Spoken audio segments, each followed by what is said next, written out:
A4A625 dengan NIM 44232079. Di sini saya akan mempresentasikan hasil dari tugas saya membuat paper tentang membuat studi kasus yang berkaitan dengan politik yang ada pada tahun-tahun ini. Saya ambil di tahun 2025. Nah, di sini diceritakan bahwa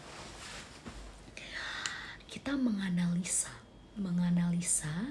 apa yang terjadi di sana dengan perspektif kita sendiri atau pendapat kita sendiri.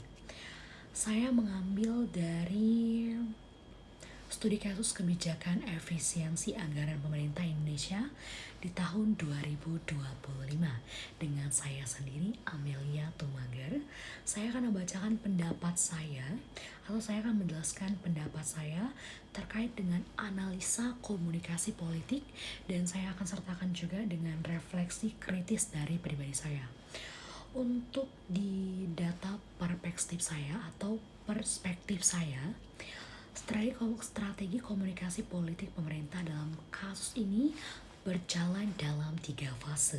Fase pertama adalah fase pengenalan kebijakan melalui pidato presiden yang syarat dan retorika nasionalisme Indonesia ekonomi, mengajak rakyat berhemat demi menuju Indonesia emas di tahun 2045.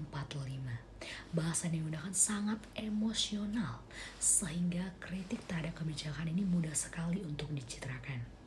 Untuk fase kedua, kita ada terjadi ketika gelombang protes muncul, terutama di kalangan mahasiswa yang akademis yang menolak pemotongan anggaran riset perguruan. Pemerintah merespon strategi counterframing, menonjol narasi bahwa dana yang dihemat dan dialokasikan untuk program makanan bergizi atau dirasakan oleh rakyat kecil. Strategi ini menurut saya sangatlah cerdik ya teman-teman ya. Secara politis karena membentur kepentingan kaum terdidik dan rakyat biasa juga.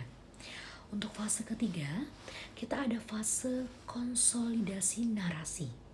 Melalui media sosial dan influencer, saya mengamati banjirnya konten-konten yang memvisualisasi pemborosan anggaran. Lama-lama, efisiensi pemerintah baru gak sih menurut teman-teman? Dan juga saya punya refleksi kritis dari pribadi saya. Jujur ya, saya akuin sendiri sebagai pengamat komunikasi politik, kasus ini tuh membuat saya tersima sekaligus prihatin gitu kan.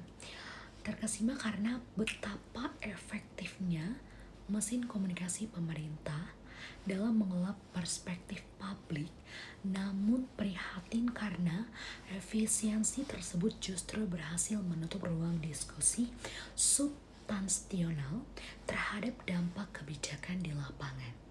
Menurut teman-teman seperti apa nih kira-kira? Yang paling mengganggu pikiran saya itu bagaimana spiral of silence bekerja di kalangan tenaga kesehatan dan juga pendidik yang terdampak langsung. Banyak dari mereka yang saya temui secara personal mengaku keberatan terhadap kebijakan pemerintah ini juga, namun memilih bungkam di ruang publik. Inilah bukti nyata bahwa komunikasi politik itu dikuasai oleh satu pihak, tidak hanya membentuk opini, tetapi juga membungkam suara yang semestinya didengar dalam dekorasi.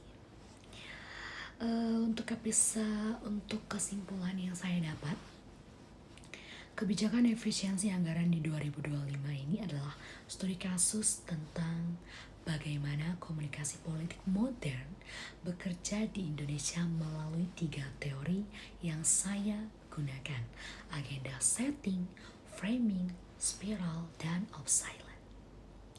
Terlihat jelas bahwa keberhasilan sebuah kebijakan tidak hanya ditentukan oleh substansi kebijakannya, tapi sangat ditentukan oleh siapa yang menguasai narasi dan bagaimana narasi disampaikan. Sekian dari persentase saya. Mohon maaf bila ada kesalahan kata.